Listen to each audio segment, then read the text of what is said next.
Nay, iisang radyo ang pinakikinggan.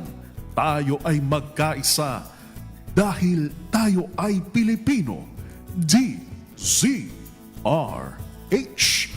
87 tayo. Saan ka man sa mundo, tayo iisa. Tayo Pilipino. Serbisyong tapat sa iyo, DZRH.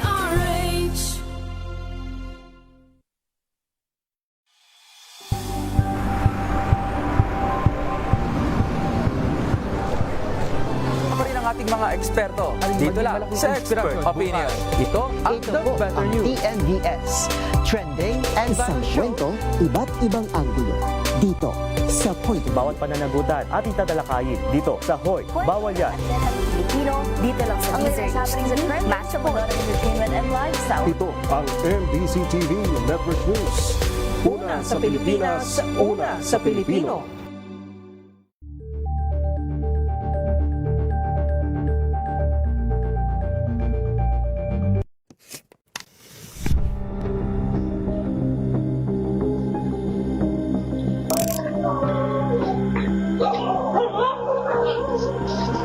Hindi nakakaawa yung mga delivery rider o yung mga rider na ibig sabihin yan yung last resort nila na nagmamakaawa sila na meron pa nga nakalagay, pera na lang kunin nyo, motor na lang kunin nyo, wag lang yung buhay ko. Ayaw natin na nagte-trending. No? Actually, nagte-trending kung hindi, ayaw natin may nadidisgrasya.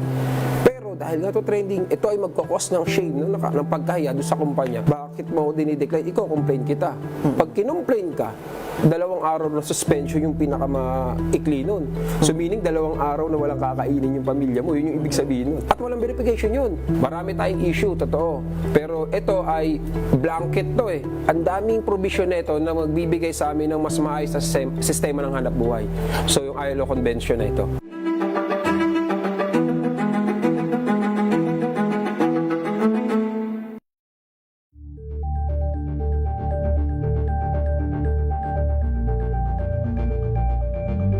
Maagang balitaan, maagang usapan sa mga issue at balita. Kasama si Kuya Angelo Palmones sa Magandang Umaga Pilipinas. Mula Lunes hanggang Biyernes.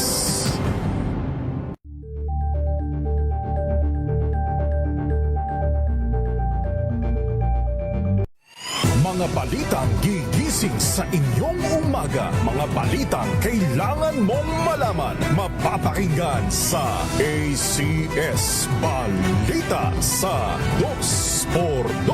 Kasama sina Anthony Taberna at Jerry Baha.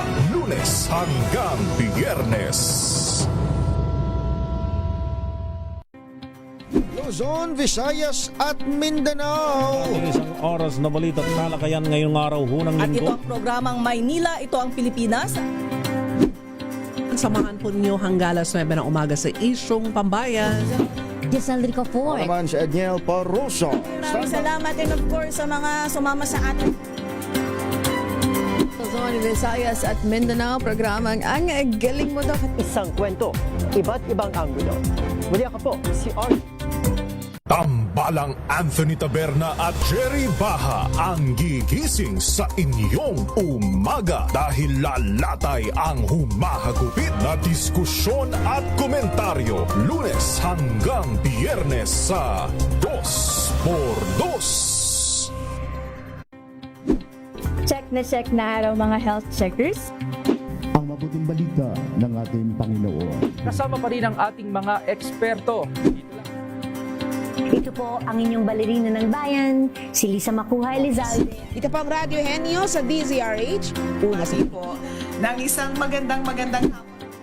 Alamin ang mga maiinit na isyung pambayan, mga balitang kailangan mong malaman, usapin sa pamahalaan, politika, ekonomiya at kabuhayan. Ito ang mga dapat mong malaman, pakialaman at pag-uusapan dahil kayo ang tinig ng mamamayan dito sa Damdaming Bayan. Live sa DZRH Radio, DZRH TV at DZRH Digital. Kasama sina Lakay, Deo Macalma Padilla at Elaine Apit. Araw-araw, Lunes hanggang Biyernes. Damdaming Bayan. Check na araw mga health checkers. Pilipinas, Metro and Mega Manila, it's the midweek Wednesday. Malusog na gabi po, Luzon, Visayas, Mindanao. Magandang evening, Luzon, Visayas at Kayong salamat sa inyong pagpaminaw, pagtanaw.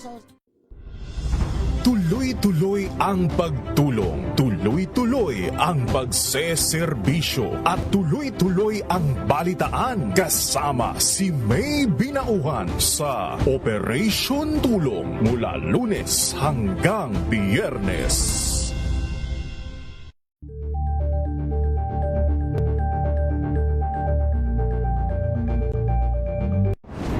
Kung good vibes ang hanap mo, dito ka na sa sigurado! Mula sa mga istoryang nagbibigay ng inspirasyon hanggang sa mga kwentong may dalang solusyon. Mga balitang pampagaan, pakiramdam at pampaganda ng araw.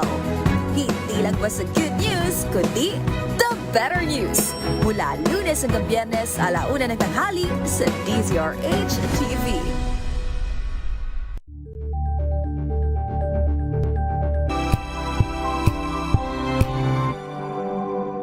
Hello, Washi! Laundry day na naman! Yay! Anong meron? Mancha ng chocolate, putik, may libag pa. Kaya natin yan! With Pride Washing Machine Detergent, may triple stain-away formula. Tanggal ang makapit, madikit, at malupit na dumit mancha. Kaya easy-easy ang labada. Mula noon hanggang ngayon. All you need is pride. All you need is pride. ACS. Tinesting, sinuri, siniyasan. Ang resulta? Super effective ang Shield sa pagpatay ng bakterya at virus. Shield Antibacterial Soap. Believe ang mga eksperto sa Philippine Nurses Association. At si Mami. Tiwala ako sa Shield. Shield Antibacterial Soap. Napatunayang mabisa. Ang mga nurse, tiwala. ACS. Tanggaling-galing mo! Smart dishwashing paste ko! Pritong ulam na masebo, plato ang kaldero. Tanggaling for everyday. Ganyan, pag smart ang dishwashing paste, may double tanggaling formula. Tanggal ang sebo, tanggal ang bakterya. Pahit para walang bahid, linis fantastic sa metal at plastic. Number 1 ko to! Tanggaling-galing mo! Smart dishwashing paste. ACS. May nagbago. May arte. May budget. Akala nyo lang yon. So solid. White Rose Papaya. Wow, White Rose. White Rose Papaya. Wow, White Rose. White Rose Papaya. May glow up with a White Rose Papaya. White Rose Papaya. May puti power times 2 kasi may papaya at niacinamide. May shea butter and tea tree oil pa. Kutis sulit ang glow up. Glow up with a White Rose Papaya. White Rose Papaya. Kutis sulit ang glow up. ACS. Wow, ang saya. Isang barangay na labada, puro mancha pa. Goodbye, pahinga. Mommy, isang laba lang yan sa Pride Bar Blue.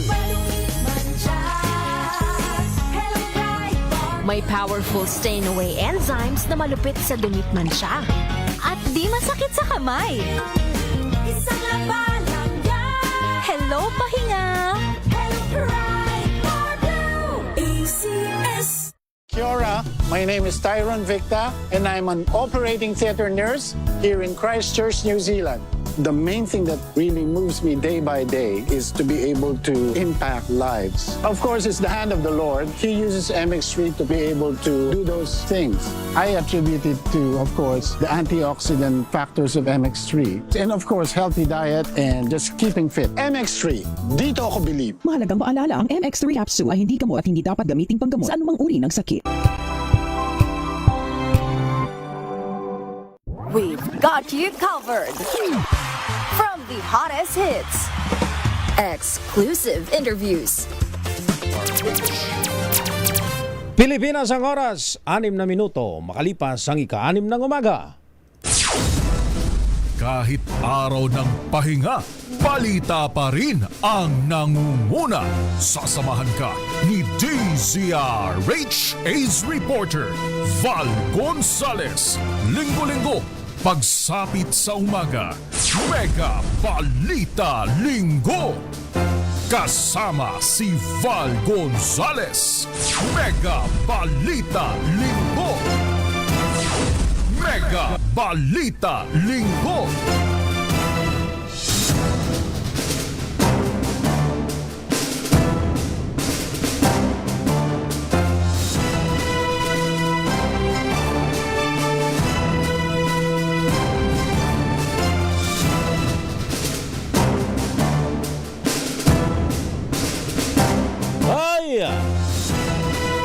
Luzon, Visayas, Mindanao. Araw na naman ho tayo ng linggo. Ngayon ay 23 na ng buwan ng Agosto, taong 2026. Ako po ang inyong lingkod sa pagbabalita. Ako po si Val Gonzales. Samahan po ninyo ko hanggang mamayang alas 7 ng umaga dito lamang sa Mega Balita Linggo.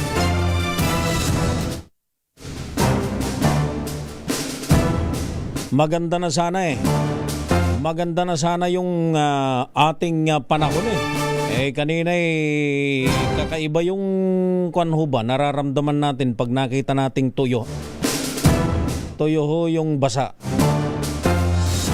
Ibig sabihin tuyo yung daan.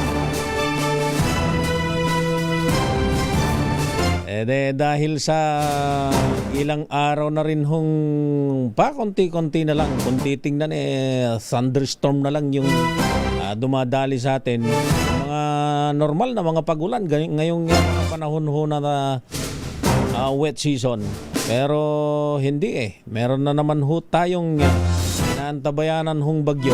Mari na namang mari na namang magpaulan. Kala ko talagang tuyong-tuyo na pero ngayon talagang tuyo ho ang daan. Wala na ho tayong mga baha. Wala na tayong mga baha pero ang matindi, meron na naman hong isang sama ng panahon na maaari na namang magpaulan sa iba't ibang lugar sa ating bansa. Ay di enjoy muna ho natin itong magandang panahon. Although yun hong mga pag-ulan nitong nakalipas ho na 3 linggo, meron din naman hong ikangay kabutihan. Huwag naman ho nating laging tingnan ho yung bad side. Tingnan din ho natin yung other side of the coin, ika nga. Dahil yun pong Angat Dam na pangunahing sorso ng tubig, pinagkukunan ng tubig dito sa National Capital Region, umangat. Ang Angat ay umangat. Umangat ho yung supply ng tubig. Yung kanyang imbak na tubig. Kaya yun ho yung ikangay kagandahan ho. Na may mga pagulan nitong mga nakalipas na araw. Hindi ho ba't bago ang 3 linggo? Ay noon hong panahon ho ng tagtuyot. Nung summer season, hindi ba't below normal level na ho yung ilan dun sa ating mga dam dito ho sa, hindi lang ho dito sa Luzon, maging dun sa ibang mga lugar, pero particular na dito sa Luzon dahil yung mga sakahan na pinagkukunan ho natin ng mga agricultural produce o yung mga mga produktong agrikultura na ani ng ating mga magsasaka ay nangangailangan ho ng tubig. So doon na lamang ho natin natingnan yung ikangay tuloy na pagsasaka ng ating hindi reklamador na mga magsasaka. Ito yung sektor na hindi reklamador, hindi nagre-reklamo, pinapasan, binabalikat, yun hong negatibong epekto, mga puwersang nagpapababa dun sa kanilang mga produkto. Pero may malaking problema dahil dun sa mga mga malalakas na mga pagulan. Tumataas na ho yung ikangay mga kaso ho ng leptospirosis. Sa lungsod ng Quezon lamang mula January, pagpasok ng January, ay meron na hong ilan na nga ba yun? Mga namatay dahil ho sa leptospirosis at medyo mataas na ho sa buong bansa ang sabi ng Department of Health. Siyempre 3 linggo ho yun kung nasuong sa baha, yun hong ating mga kababayan, ha? Hindi mo maiwasan galing ka sa trabaho, kahit sino ka pa, estudyante ka, ha? Kahit dun sa lugar ho ninyo, sa bahay mismo ninyo ay hindi man binabaha. Pero yung dadaanan mo naman dun sa pagtungo at pag-uwi mo mula sa eskwelahan, kung ikaw ay estudyante, ay kung ikaw naman ay manggagawa lalo na, hindi ka nga binabaha dun sa mataas na bahagi ng Quezon City. Dun sa amin, mataas ho dun nagkaondoy na't lahat-lahat. Noong 2009, hindi naman ho binaha dun sa lugar namin. Hanggang ngayon, di naman ho binabaha dyan sa ilang bahagi po ng District 4 sa Quezon City. Dyan ho sa mga scout areas ho na yan. Hindi naman ho binabaha. May mga ilang areas ho dyan sa mga scout, katulad nung Chuatoco. Meron hong area ho dyan na binabaha dyan sa Rojas District. Pero hindi ho lahat dahil may mataas na bahagi. Hindi ka man binabaha kung ikaw ay manggagawa, papasok at pag-uwi ng trabaho. Yun namang mga dadaanan mo kung ikaw ay nagtatrabaho halimbawa sa ibang lugar, ha? Binabaha naman. Kaya wala hong ligtas sa baha. Kaya ngayon ay inaasahan na ng Department of Health na talagang ikangay tataas ho yung kaso ho ng leptospirosis. Ito ho yung virus na dala ho ng leptospira. Leptospira. Hindi ako nagkakamali. Ito ho yung virus na mula ho dun sa ihi ng daga na nahalo dun sa baha. Yun ho yung nagiging dahilan. Talaga bang Talaga bang yung ihi ng daga ay ang pinagmumulan talaga? Kasi kung titingnan natin, ang liit ng daga Engineer Arde, yan liit ng daga Gano'n nga kalit yung ihi nun. Tapos yalo mo sa baha, ang bahay doon sa may bahagi ng District 4 ng Quezon City, sa may area ng Tatalon, dyan sa Talayan, lampas tao. Kung ikaw ay katulad ko, 5'9" lang ho ako, 5'9" lang ako, lampas tao doon sa Talayan, Engineer Arti. Gaano kaya karaming daga naman yung iihi para nang sa ganun kaya mong ipulyot yung ganong klase ho na kalalim ng baha. Di ba pwedeng questionin natin ng science? Bakit pinagbibintangan lagi yung daga? Doon nga sa amin sa Tarlac inuulam yun dagang bukid ho yung. Oo nga, pero doon daw lagi na lang daga.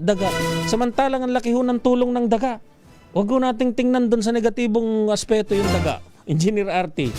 Hindi ba't kapag mayroong dinidevelop na gamot ang siyensya, ang unang ikangay pinagpapraktisan kung saan ituturok ay yung mga daga? Paano na lang kung walang mga daga? Kaya nga siguro ako'y nagsasalita in behalf of all dagas. Yung mga daga, kung saan-saan ho tayo napapapunta kaya lang nakakapagtaka, ganong daga naman kaya yung iihi para ipulyot mo yung lampas taong baha.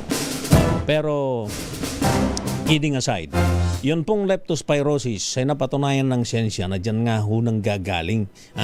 Yung pong, yung virus, yung virus, na kapag ka nahalo po dun sa tubig baha, maruming tubig baha, at ikaw ay nagtampisaw, nagkaroon ng sugat o may sugat sa yung sa kalyo ng paa mo, yun yung nagiging dahilan. Ang incubation period ho niyan ay akmang-akma na ho ngayon. Kung kayo ho ay lumusong sa baha 3 weeks ago, eto na ho yung tamang incubation period na nagdevelop na yun pong leptospirus sa inyong katawan. Kaya kung meron na ho kayong mga ikangay nararamdaman ho dyan, ikaw na nakikinig. Kung medyo ikaw ay nakakaramdam na ng dahil dun sa advance, dun sa late stage, parang namumula na yung mata mo. Dahil tinamaan na yung atay mo. Ayan ho yung mga late na mga manifestation na ho ng virus sa iyong katawan. Pero kung kayo ho ay lumusong sa baha, at alam ninyong maaari kayong magkaroon ho ng virus ho na yan, hindi ho yan simple. Hindi ho yan simple. So pumunta na ho kayo sa inyong mga health center dahil ang Department of Health, kung hindi pa naubos yung kanilang stocks, meron hong binibigay hong mga gamot para ho dyan. Ano nga ba yung gamot para doon? Ipiwi na. Ano nga ba yung gamot para doon? Doxycycline ba? Yung gamot para sa yung maaari mong inumin. Pero kung yan ho'y nag-develop na sa katawan ho ninyo, pumunta na ho kayo sa mga tanggapan ho ng mga ospital. Doon ho sa mga ospital, mga public hospital, para ho kayo ay mabigyan na ho ng immediate intervention. Mega Balita Linggo. Aba, napakabilis ho ng oras.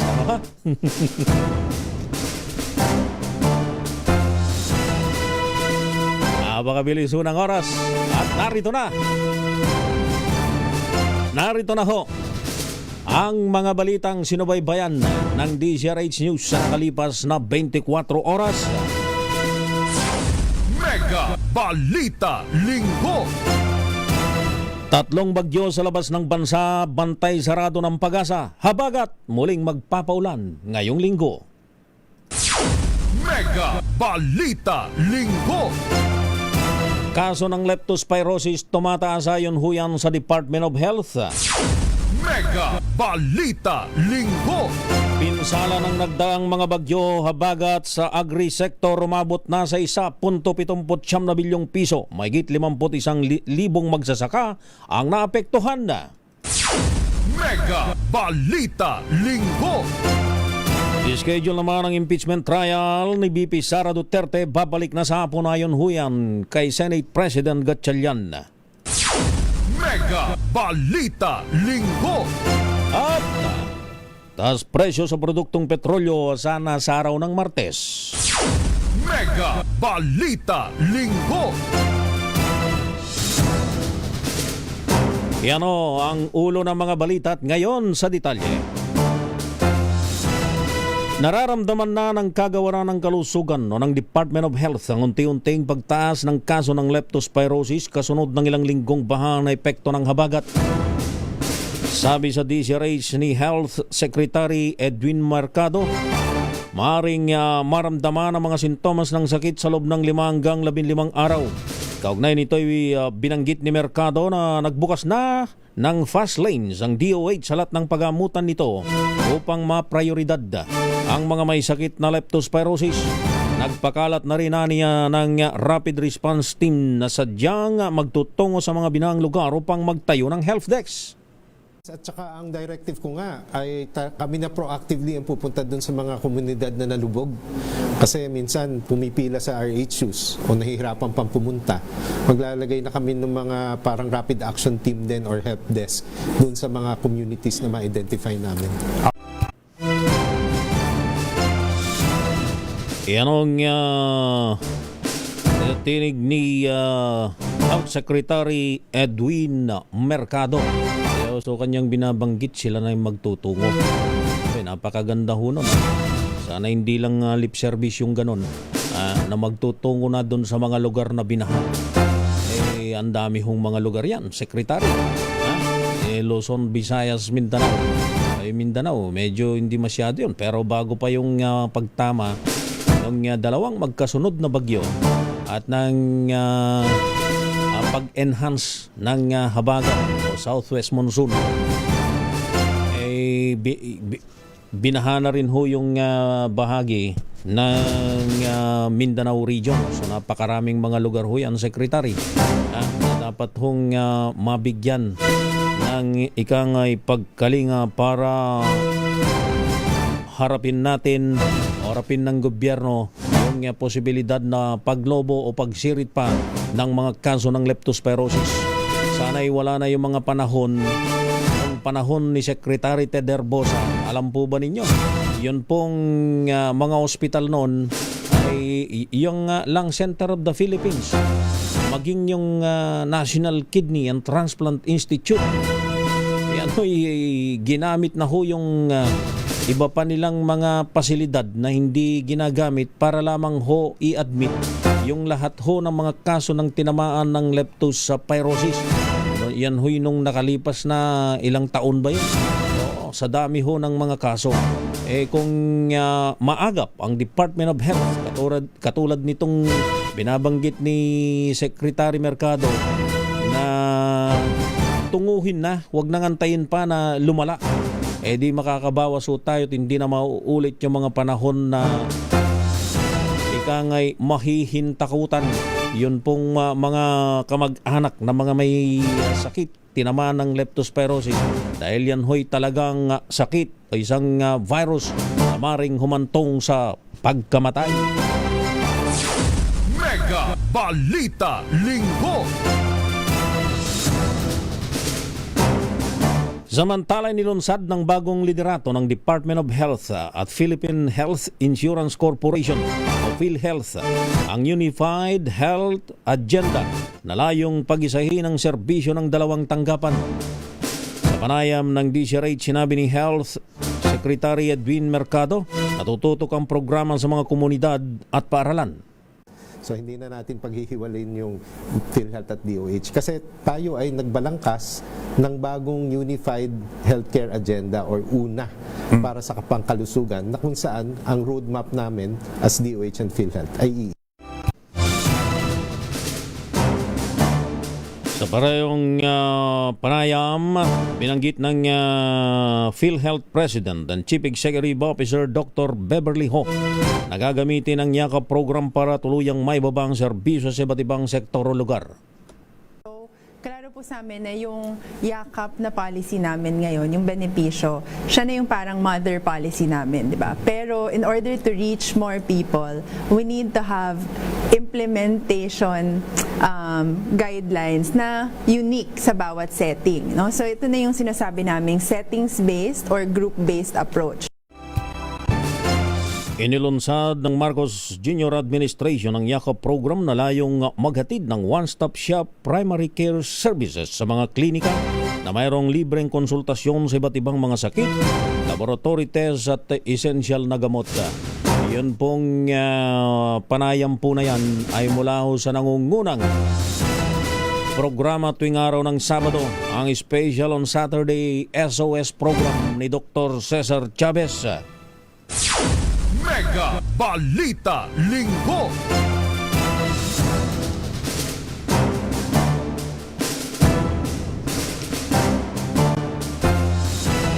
Dalawamput-apat na minuto na makalipas ang 6 ng umaga. Umabot na sa 7.4 na milyong tao o 2.1 million families ang apektado ng habagat at nagdaang bagyong Luis at Maymay. Ayon ho yan sa National Disaster Risk Reduction and Management Council o NDRRMC. Batay sa pinakabagong datos, 29 na ang bilang ng mga nasawi, 11 ang nasugatan at 3 nawawala dahil sa masamang panahon. Nasa 40,600 individual. Mula sa 11,900 bilang ng pamilya ang kasalukuyang nasa mga evacuation center pa. Samantala umabot sa tinatayang 4.7 billion pesos ang pinsala sa infrastruktura at 1.7 billion naman sa agrikultura. Nasa 1.1 billion pesos na rin ang ayudang naipamahagi sa mga apektadong komunidad. Sa ngayon ay 89 na lugar ang itinaas sa state of calamity, kabilang ang buong lalawigan ng Bataan, Bulacan, Pampanga at maging sa lalawigan ng Cavite. Mega Balita Linggo. 26 na minuto makalipas ang 6 ng umaga. Pinasang sisipa muli ang presyo ng produktong petrolyo sa susunod na linggo. Batay sa 4 na araw na trading sa pantaigdigang merkado, tinatayang tataas ng 2 pesos and 23 centavos ang kada litro ng diesel. Mari namang tumaas ng 1.51 ang kada litro ng kerosene habang 1.40 kada litro naman sa gasolina. Ang muling pagsipa ng oil prices ay bunsod ng nagpapatuloy pa ring tensyon sa gitnang silangan. Mega Balita Linggo.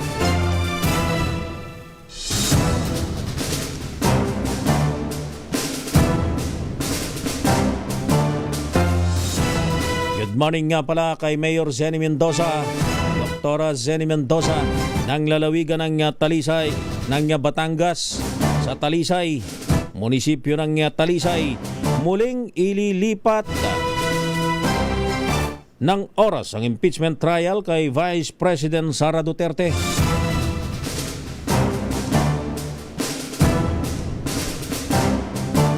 Ikinumpirma ito ni Senate President Sherwin Gatchalian na nagkaroon ng konsenso sa mga senador na baguhin ang kanilang daily schedule at ilipat sa umaga ang regular na legislative session at sa hapon naman ang impeachment hearing. Layunin nito na makapaglaan ng mas mahabang oras sa impeachment hearing upang mapabilis ang paglilitis ang trial at maiwasan na umabot pa ito sa susunod na taon. Ayon kay Gatchalian, target na simula ng bagong schedule tuwing hapon sa susunod na linggo. Sa kasalukuyang setup, limitadong impeachment trial sa umaga dahil kailangan ng Senado na magsagawa ng regular session alas 3 ng hapon. Karaniwang umaabot ng 6 hanggang 7 oras ang paglilitis, lalo na sa pagdinig sa mga testigo at paglalahad ng mga argumento. Mega Balita Linggo. 28 minuto 30 segundos makalipas ang 6 ng umaga, ihigpitan ng Philippine National Police ang accountability measures sa mga tauhan nito pang maiwasang mapunta sa kamay ng mga bata at hindi mga otorisadong tao ang mga service firearm. Inatasan ni PNP Chief Police General Jose Melencio Nartates Jr. ang mga commander na palalahanan ng mga pulis sa wastong pag-iimbak at paghawak ng baril, lalo na kapag off-duty at nasa bahay. Ayon sa PNP, hindi dapat naiwanan ang mga baril sa lugar na maring maabot ng mga bata o hindi otorisadong mga tao.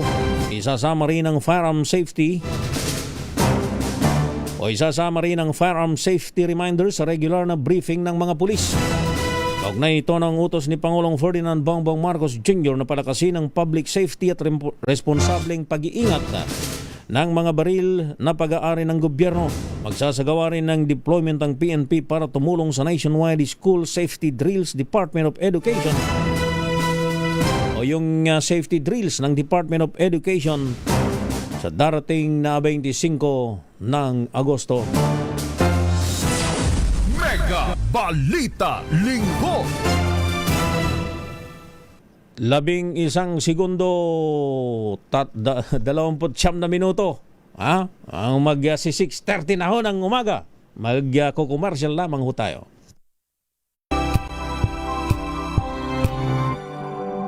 Halina't gumising sa isang masaganang Pinas, kung saan may bayanihan kasama ang mga nagtataguyod sa ating agrikultura.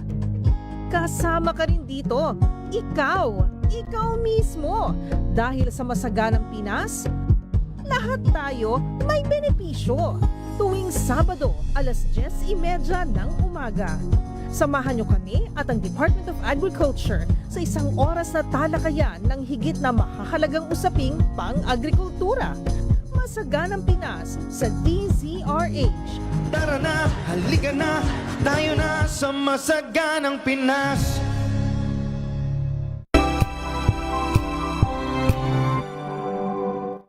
Maulan man, no worries na amoy kulong ang damit. Charm Fabcon, bangong kumakabloom, tanggal amoy kulog sa bango ng Charm. Kaya gamit ko Charm Fabcon with Bloom Fresh technology. Kills 99.9% of kulob-causing bacteria.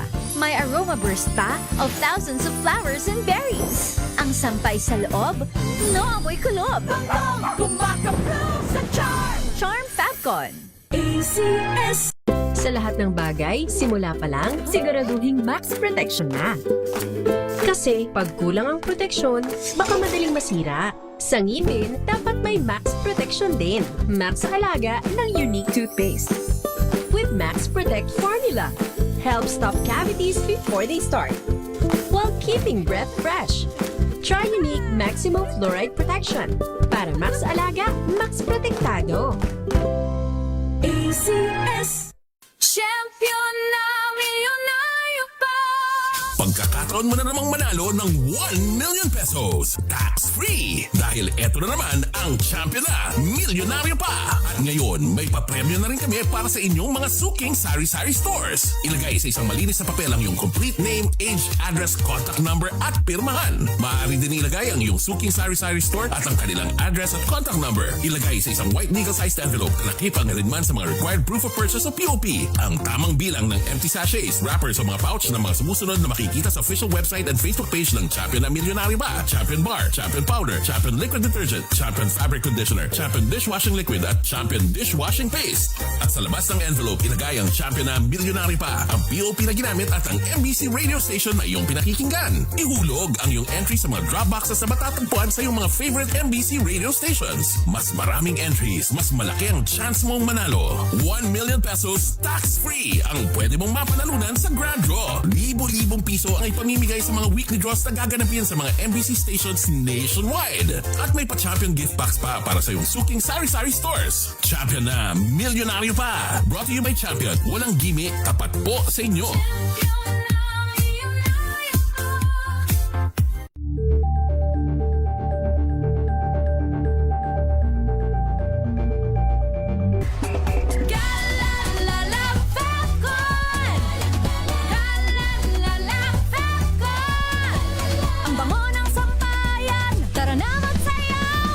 Fabcon, amoy nakaka-joyful.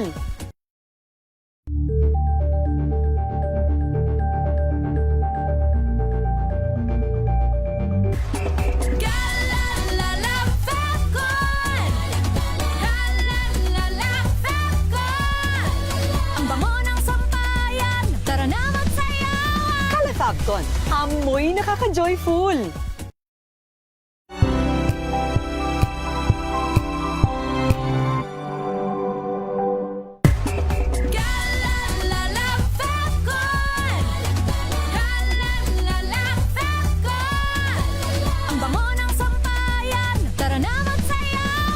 Fabcon, amoy nakaka-joyful.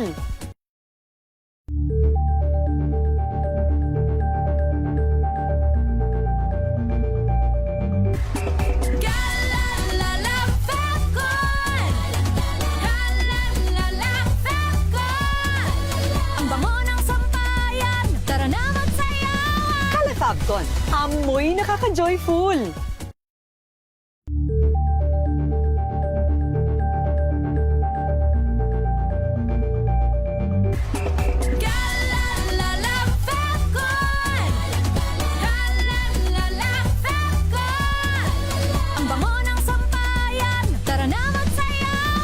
Fabcon, amoy nakaka-joyful.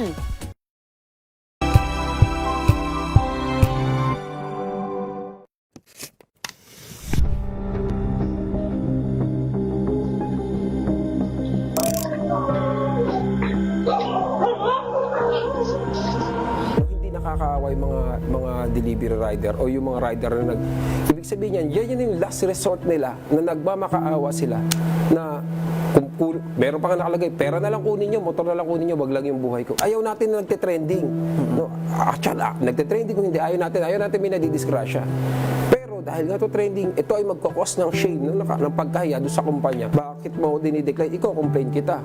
Pag kinomplain ka, 2 araw na suspension yung pinakamaikli nun. So meaning 2 araw na walang kakainin yung pamilya mo, yun yung ibig sabihin nun. At walang verification yun. Marami tayong issue, totoo. Pero ito ay blanket to eh. Ang daming provision na ito na magbibigay sa amin ng mas maayos na sistema ng hanap buhay. So yung ILO Convention na ito.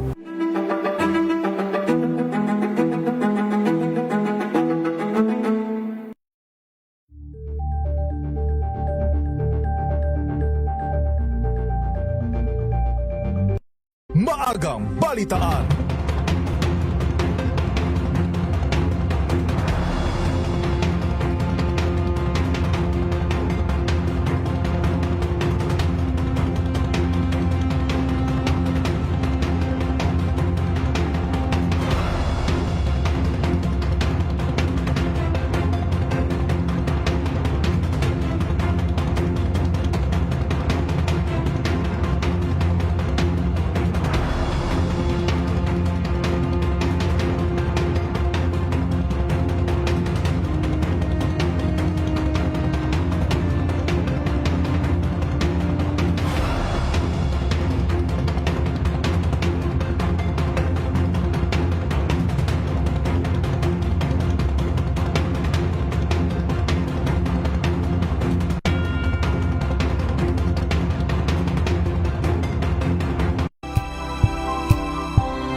Fabcon. Amoy nakaka-joyful.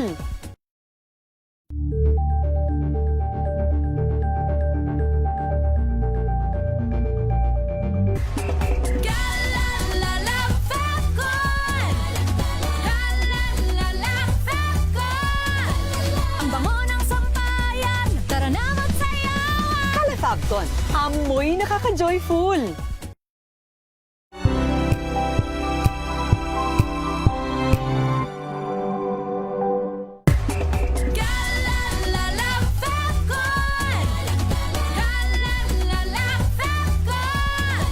Ang bango ng sampayan, tara na magsayawan. Kala Fabcon. Amoy nakaka-joyful.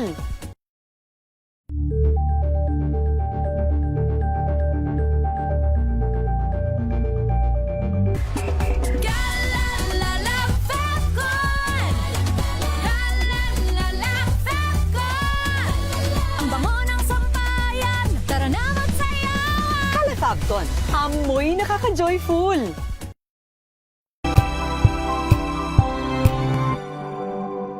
Alamin ang mga maiinit na isyung pambayan, mga balitang kailangan mong malaman, usapin sa pamahalaan, politika, ekonomiya at kabuhayan. Ito ang mga dapat mong malaman, pakialaman at pag-uusapan dahil RH Mega Balita Linggo.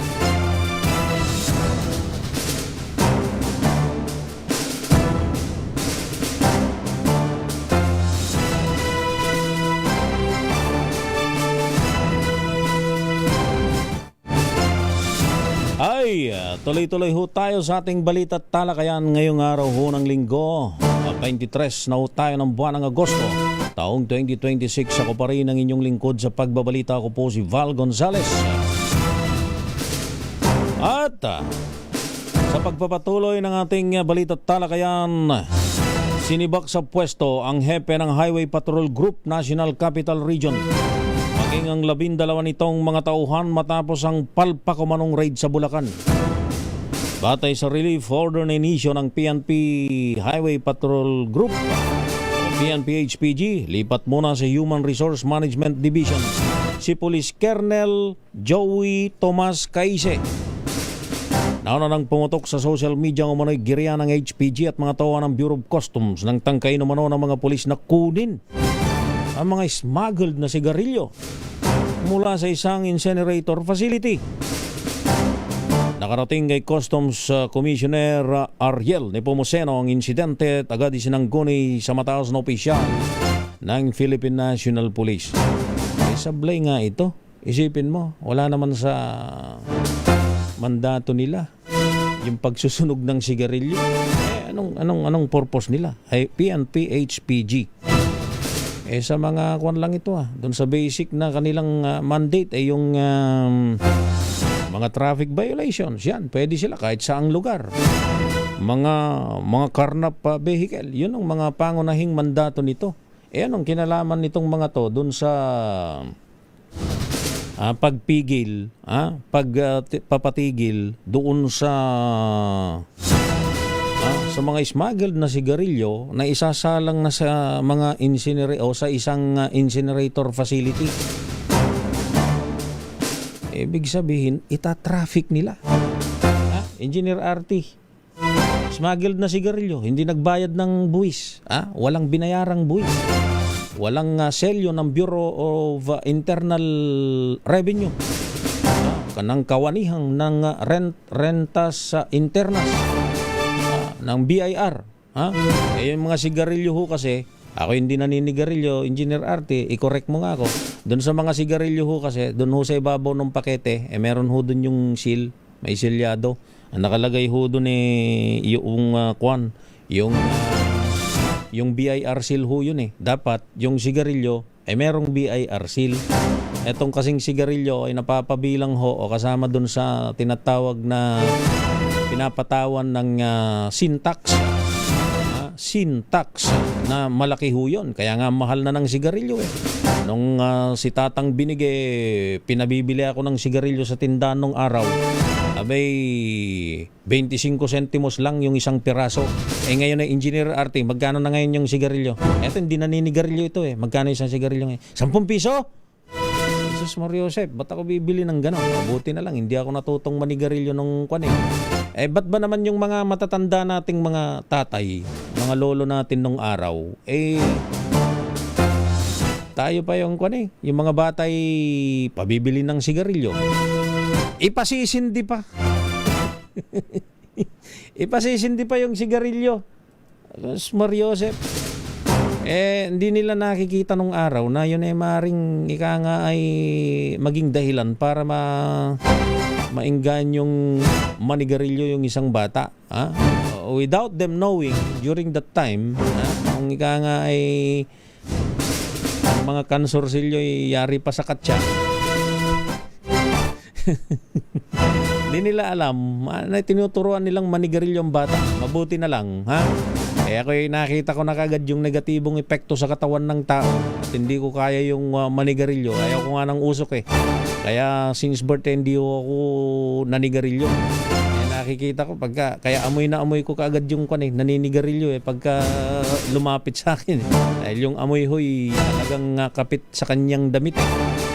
Buti na lang hindi ako natutong manigarilyo sa ganong simple. Pero marami, parang pamporma lang Sa una, pamporma lang yan. Pero napapalayo tayo. Anong kinalaman naman ng PNP-HPG doon sa pagsalang sa incinerator o pagsira ng Bureau of Customs doon sa nakuha nila o nahuli nilang mga smuggled na sigarilyo. Alam na this. Alam ho ninyo, hindi lang ho siguro dapat na pagsibak sa pwesto o pagtanggal sa pwesto, pag-relieve sa kanilang pwesto ang dapat na gawin ho rito. Mukhang mas kailangan ho siguro na mas kailangan ho sigurong yung mas angkop na aksyon dito yung mas mabigat na pagtugon dun sa kasalanan nila. Imbestigahan. Hoy, bakit naman hoy? Hey, Commissioner Ralph Kalinisan, Ralph Vicente Kalinisan ng National Police Commission Idol, sir. Mukhang kailangan ng intervention mo ito. Nirelieve lang sa pwesto itong 13 kasama yung opisyal. Nakikialam dun sa hindi naman nila saklaw yung panghuhuli ng sigarilyo. Merong CIDG ka pa, pwede siguro. Pero ito mukhang base dito sa historyang isinulat ni PNP Press Corps Director Edniel Parosa, isa sa mga ace reporter ho ng DCRH, base sa kanyang isinulat na balita.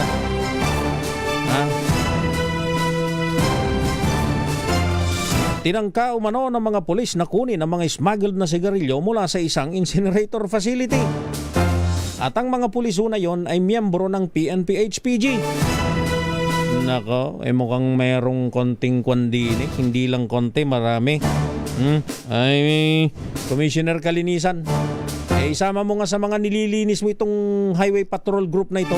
Mukhang hindi lang miminsan kundi maraming beses ng ikangay nakikialam, nangingialam dun ho sa trabaho ng ibang ahensya ng gobyerno. Mega Balita Linggo. 14 na minuto at kalating segundo makalipas o bago magikapito ng umaga.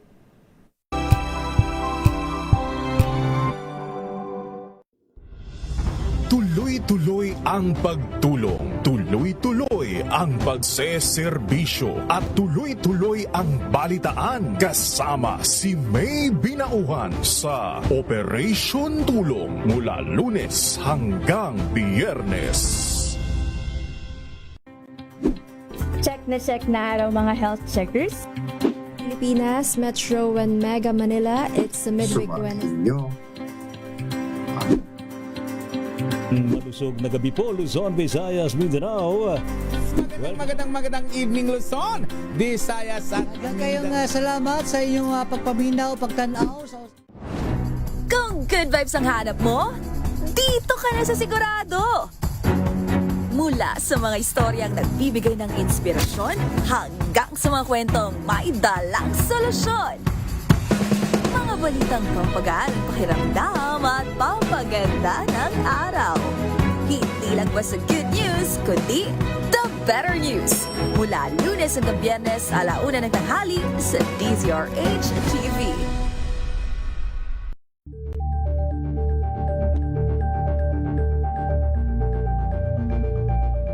Ito ay bunsod ng naitalang 17 individual na ang kanilang naaresto. Metro Manila Development Authority o MMDA ang No Contact Apprehension Policy o NCAP sa Metro Manila. Sa ang ilang mga dokumento ay peke. Hindi rin legal ang employment na ipinangako sa kanila.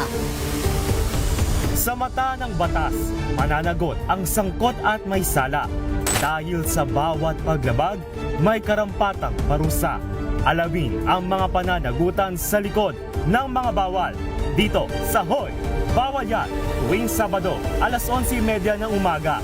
Dito lang sa DZRH TV. Ngayong araw ho ng linggo, 23 ng Agosto taong 2028. Ako pa rin ang inyong lingkod sa pagbabalita ko po si Val Gonzales. Mega Balita Linggo. 6:49, naniniwala si Senador Bam Aquino na dapat pondohan ang mga totoong flood control project na napatunayang epektibo gaya ng mga proyekto sa Marikina at sa Navotas. Ayon kay Senador Bam, susuring mabuti ng Senado kung saan gagamitin ang mahigit 100 bilyong pisong unprogrammed funds sa 2027 national budget na maring mapunta sa mga flood control projects. Dapat umanong mapunta ang pondo sa dekalidad ng mga infrastruktura na tunay na nakatutulong sa mga komunidad lalo na sa mga lugar na madalas na bahain. Minungkahi rin ni Aquino na bigyang prioridad ang mga congressional district na palaging nakararanas ng pagbaha. Sinusulong din niya ang Kadena Act o ang Blockchain the Budget Bill para mapalakas ang transparency at pananagutan sa paggamit ng pondo ng gobyerno. Mega Balita Linggo. Samantala sa iba pang mga balita, muling susuriin ng Metropolitan Manila Development Authority o MMDA ang Drainage Master Plan dito sa National Capital Region kasabay ng pagbilis ng paghupa ng baha sa ilang mga lugar. Ayon kay MMDA General Manager Nicolas Torre III, umaabot na lamang sa humigit kumulang 5 oras bago humupang baha sa bahagi ng Aurora Boulevard malapit sa Katipunan Avenue, Quezon City mula sa dating 18 hanggang 24 na oras. Sinabi ni Torre na tinitingnan ng MMDA ang 3 pamantayan sa flood control. At ito ay ang lawak ng binabaha, lalim ng baha at bilis ng paghupa nito. Napansin din aniya ang pagbuti sa mga flood-prone areas sa Kamanaba o Caloocan, Malabon, Navotas at Valenzuela ayon sa mga lokal na opisyal. Mega Balita Linggo. 51 minuto makalipas ang 6 ng umaga, muling pinasinungalingan ng Armed Forces of the Philippines ang Chinese Embassy sa panibago nitong hirit kaugnay ng BRP Sierra Madre. Ayon kay AFP spokesperson for the West Philippine Sea retired Rear Admiral Roy Vincent Trinidad, sinusubukan ng China na i-rewrite ang history o baguhin ang kwento sa Ayungin Shoal. Kasunod ito ng panawagan ng embahada sa Maynila na tuparin ang anilay pangako ng gobyerno na hahatakin paalis ang sasakyang pandigma na nagsisilbing outpost area. Pero giit ni Trinidad, hindi aabundonahin ng AFP ang BRP Sierra Madre. Hindi umano ito katulad ng iligal na militarisasyon ng China sa karagatan dahil nasa loob ng exclusive economic zone ng Ayungin o yung bahagi ng Ayungin Shoal. Mega Balita Linggo.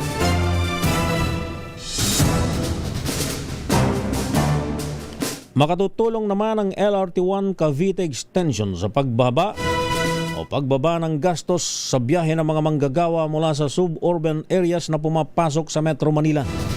Ayon kay Metro Pacific Investment Corporation Chairperson Manuel Pangilinan, Mahalaga ang maayos na public transportation dahil karamihan ng oportunidad sa trabaho ay nasa Metro Manila.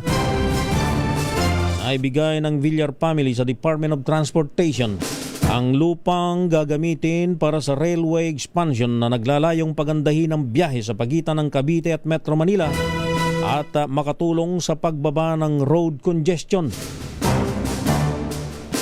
Sa ngayon ay umaandar na ang unang phase ng LRT1 Cavite Extension mula Baclaran sa Pasay City hanggang Dr. Santos Station sa lungsod ng Parañaque. Nakatakdang palawakin pa ang linya patungong Las Piñas, Zapote at Nyog sa mga susunod na phases. Mabuti pa ito, mukhang madaling matatapos yata ito. Pero yung MRT7, tandang-tanda ko tong MRT7 kung anong history nito, kung ang uusapan ho ay yung pagtatayo Noong panahon ni dating Pangulong Gloria Macapagal Arroyo na bumaba sa pwesto noong 2010, ay sinundan siya ni dating Pangulong Noynoy Aquino noong 2010. Tapos na yung nai-award na ho sa isang kontraktor yung MRT7. Tapos na ho yung kontrata at all systems go na.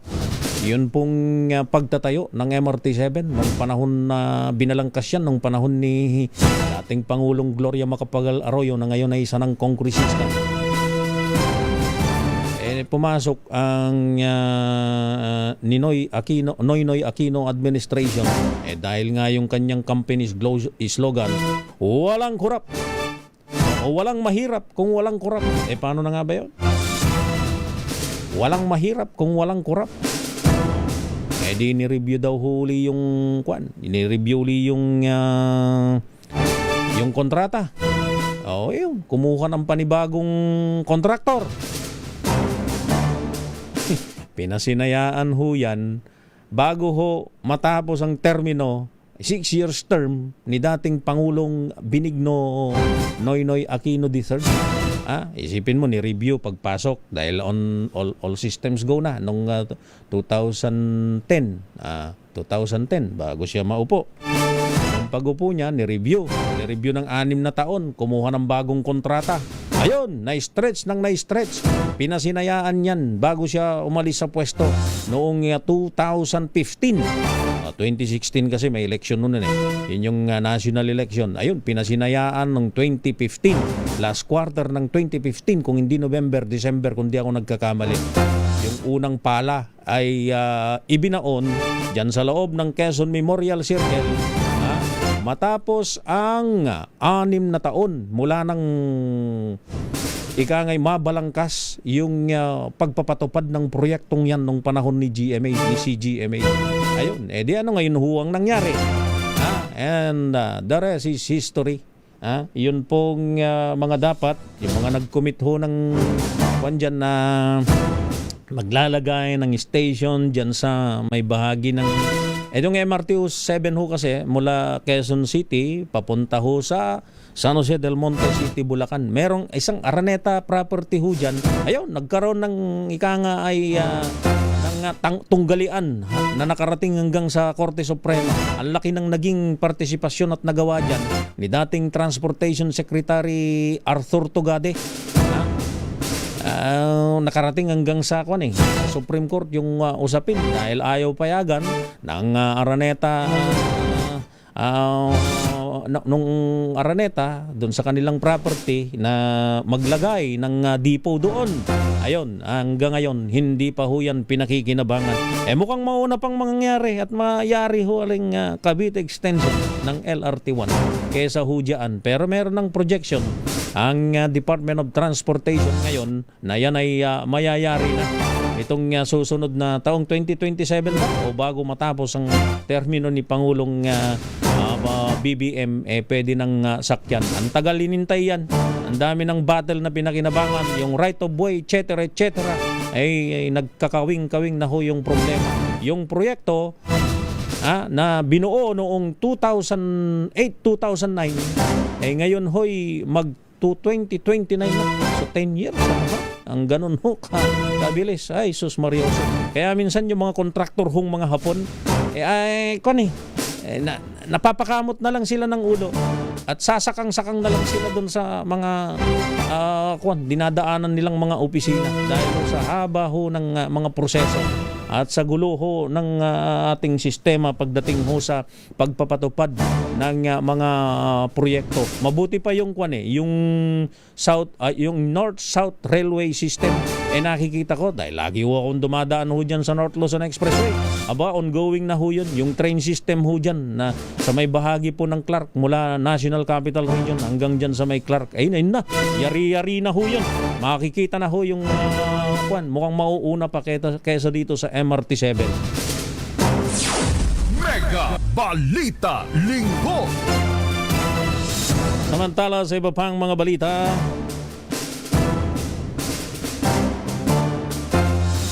nagsimula na ang Quiapo Church sa pagpaplano ng seguridad para sa Nazareno 2027. 5 buwan bagong inaasahang pagdiriwang. Ayon kay Quiapo Church Baptist Priest Father Ramon Jade Likwanan, milyong-milyong debotong inaasahang dadalo kaya kailangang paghandaang mabuti ang seguridad, crowd control at logistics. Kabilang sa paghanda, ang pakikipagpulong sa pulisya, militar at Malacanang bago ang pagdiriwang sa buwan ng Enero. Inikayat din ni Likwanan ng mga diocese sa buong bansa na magsagawa ng lokal na pagdiriwang sa pamamagitan ng Dalaw Nazareno upang mabawasan ang dami ng debotong pupunta sa Maynila. Samantalang sistema o ang tema ng Nazareno 2027 ay tuwirin ninyo ang daanan ng Panginoon mula sa John 1 verse 23. Good morning nga pala sa aking bunso. Si Marie Von Valentin. Bonbon. Di kabatapan din namin tinuruan. Siya ho ay mukhang amaze siya sa panonood ng Nazareno. Kaya ho nung birthday niya, nag-birthday ho nung August 15, nung nakaraang Sabado. Ang regalo namin sa kanya at ang kanyang hinihiling ay ang replika ng poong Nazareno na binili ko pa dyan sa may Quiapo. Ang tawag daw sa kanya pag tinanong mo, siya daw si Father Bonbon. Kapo 4 years old pa lang po. Mega Balita Linggo. Aba, diyan na ho ang kabuuan ng ating balita at talakayan ngayon hong araw ng Linggo.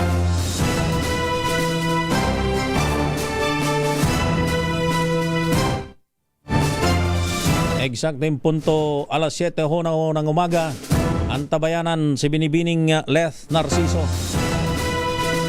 sa kanyang programang Maynila. Ito ang Pilipinas. Alas 7 en punto ng umaga.